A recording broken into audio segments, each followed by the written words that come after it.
Bleh. Well, I just got home after an interesting day. Worked a couple days with a guy in his business, and it's like I let him be the boss. And it was like that was kind of a big thing for me. Even though some methodologies and the way that he was maintaining his equipment was just it wasn't really productive and conducive to a productive work environment. And it's, I kind of gave him some hints as I went along, and he seemed very thankful for him. But the next day I decided I'd be honest and truthful, and I told him what I felt. And I was like, hey, Robert had mentioned that you were a patient guy, and I have to say that, yeah, you're a very patient guy, and I appreciate that yesterday. And then all bets went off from there. It was just, it was like, yeah, I guess you did score. I guess you did kind of have yourself a little bit of luck when you not employed somebody, you beckoned somebody to come work for you in your custom curb business, in which this other person has a young man who's ready to work and do these types of activities necessary to work, and just do whatever you guys need to do. Just shovel operator. Nick Madison here. Nice to meet you. And the guy couldn't even pay me the first day of my work, or the second day, and not even in a compliment. Then I made the mistake of describing what I'd call a resting period between sets. So when you work out or something, it's like I know when I've reached fatigue, like it's the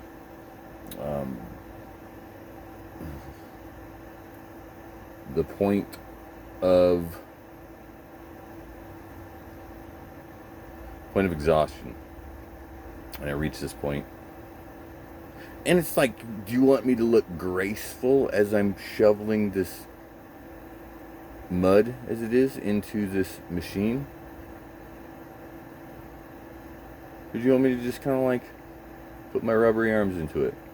It's like I'd like to look a little noble when I'm doing some work or some labor.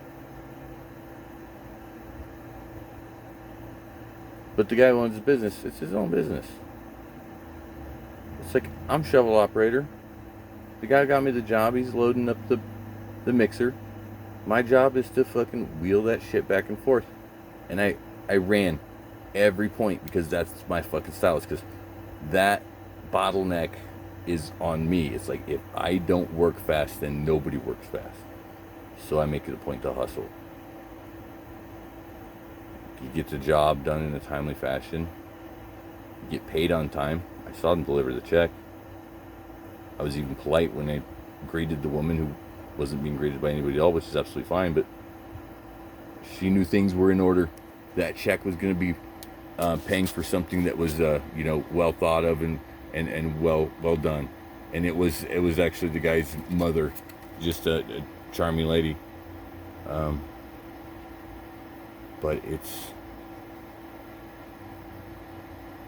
yeah, it's you got to, hey honey, you got to sharpen your tools, and that includes hi, verbal cues, nonverbal cues, of maybe affirmation of like job well done. It's like camaraderie.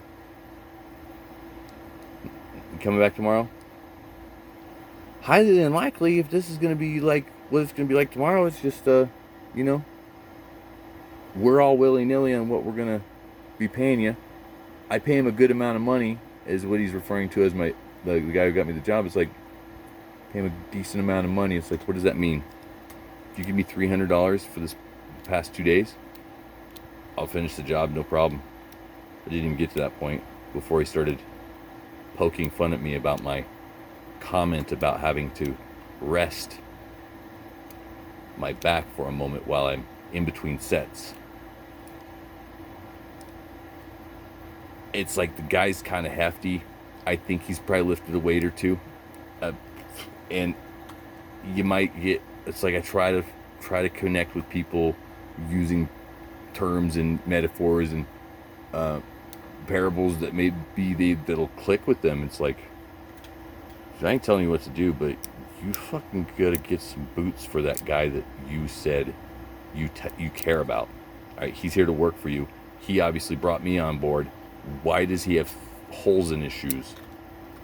And okay, because that's what he does. That's kind of who he is. But when he complains at the end of the day to me, instead of having an open conversation with you about his current work needs, it's like he doesn't feel comfortable enough to talk to you about that. Maybe because you are younger than him.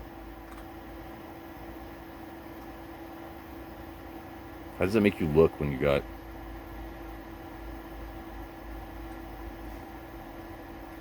the guys you found outside of Home Depot working on the finishing work to your dream house? You don't even have W-2s, I-9s. And you don't even have shit ready to go by the time we show up to work. It's like, now we got to wait on you to get your ass up and moving. It's like, disrespectful, man. It's like, yeah, you were wrong all the way. And I just held my tongue. Up until it was just like, yeah, I had 30 minutes, an hour left of the job. But after the whole 2 days of just, he called it constructive criticism. I'm like, dude, it's like I take that all day. It's like wonderful. But, there's nothing there. It's like you're just handing me a shit sandwich and telling me to just eat it. It's like, dude, I can't just take your opinion. It's like, who the fuck are you? You can't even get your fucking ass out of bed in time to get us to fucking work on time. So we have to sit out in the hot sun, and you bitch all the time about how your mud is dry because the sun is baking on over the top of us, and you're just getting more angry and temperamental because you're impatient and you think people can work faster than they already are. But dude, I'm at Nick speed. It's like, there's faster, but you got to show me the money, and you definitely don't have to act like an asshole.